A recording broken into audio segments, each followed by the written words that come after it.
And that's what I look at. I look at the really bright highlights on her forehead and on her cheeks and all the texture that it created. So if I switch over to a beauty dish, it improves it. It's still noticeable, but the benefit is they're not overexposed now. If in post I need to bring them down, I need to make them a little bit more similar to the skin tone, you can do that compared to the first example where you'd have to actually just retouch it out. Okay, but then if we switch over to a softbox, it kind of softens it, it evens it out. Now it looks like a highlight instead of really oily skin. Now the examples that I used here, I picked as oily skin as I could possibly find, which means right before we were photographing her, we put a ton of baby oil on her face.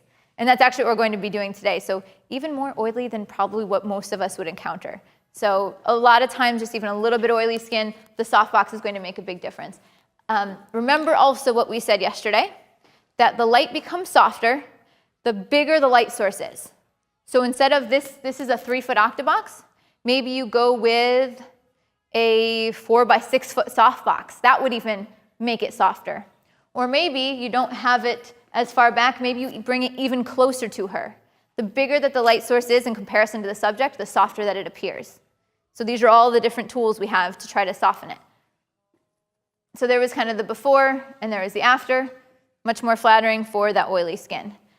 It would make a huge difference if you switch to a softbox and use blotting papers. Like your problem is significantly reduced. But then of course, we also will go on location. So we just covered studio. Well, when you go outside, most important thing is to try to get out of direct sunlight. Or direct sunlight, like let's say that there's a silver car, okay? And the sun is hitting that and bouncing back. That's kind of like a silver reflector, which has a lot of contrast, which blows out the highlights on the skin. So you want shade, white reflectors, soft white bounced light, anything to get less contrast as you possibly can. So here's a simple example. She's got looks kind of like sweaty forehead, kind of oiled up cheeks, and she's chilling on the floor. I don't know why, we had her posing on the floor there. And so then we went ahead and we diffused the light. So this is a diffuser. Right now it's doing nothing, and then we pop it overhead and it softens the light significantly. And so now those highlights aren't specular, and now there's not a lot of texture, and now it's not overexposed. In fact, it looks completely fine to me. That would be very passable. And again, we were oiling up her skin between like every shot. So that would be the essentials of photographing oily skin. So we're going to demo that for you now so you can kind of see that in action, some of the things I'm looking at. I'm going to take a look at the modeling lights. And then the next one is we're going to go on to defined wrinkles. We have a very sweet guest for that as well. All right, cool. So let's get started with that. Hi. And perfect. So can I have you take a seat right there for me? That'll be great. Okay, so we just look out at the audience. So can you guys see? We used silicone, something really shiny and slippery. Like I picked up the package and it fell out of my hand. So we went severe. Okay, great. So would you face me now? All right, perfect.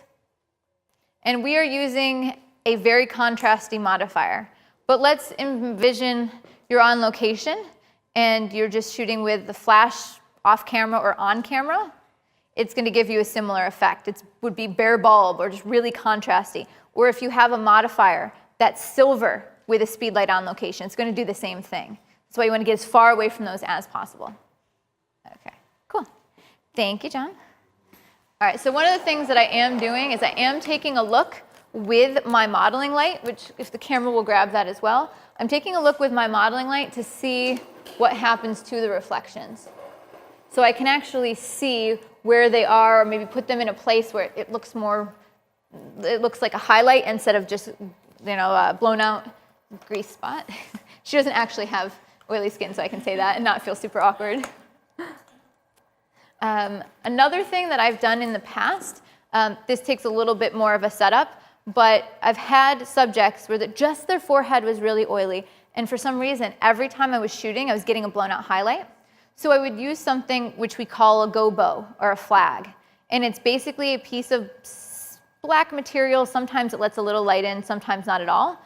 And I would put it between my light and my subject and just cast a little bit of shadow on that bright highlight. Does not work if it's on their cheeks or on their chin, but if for a really bright highlight, it helps. That also helps if you have someone who is bald with a very shiny head. He didn't hear me. I looked over and he didn't hear me. Excellent, okay. Russ, we just made fun of you and you weren't listening. But it was with love.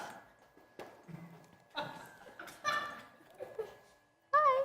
Can I have the color checker, please? Okay. All right, so every shot we're going to grab the color checker. Usually I just hang it off of my light, and if it's a headshot, I just like leave it in the subject's lap.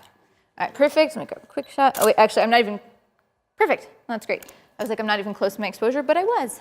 Good guesser. Or maybe you set it up for me. Perfect, okay. Great, and let me just get one shot here. Okay, great. So you'll see there's really bright light highlights on her forehead. It helps a little bit if I center the light, but it's going to be even brighter on her forehead than before. But it did get rid of the highlight on the cheek a lot. So you'll be able to see that. So moving the light makes a difference, and I can see that with my modeling light. So just take a look at that, consider that. Okay, but I would not shoot that. First thing I would do is I would try a beauty dish. Especially looking at her, she has a model face. You know, sometimes I want to carve out her cheekbones and make her lips look nice and full like they already are. So I would try a white beauty dish with diffusion on it next.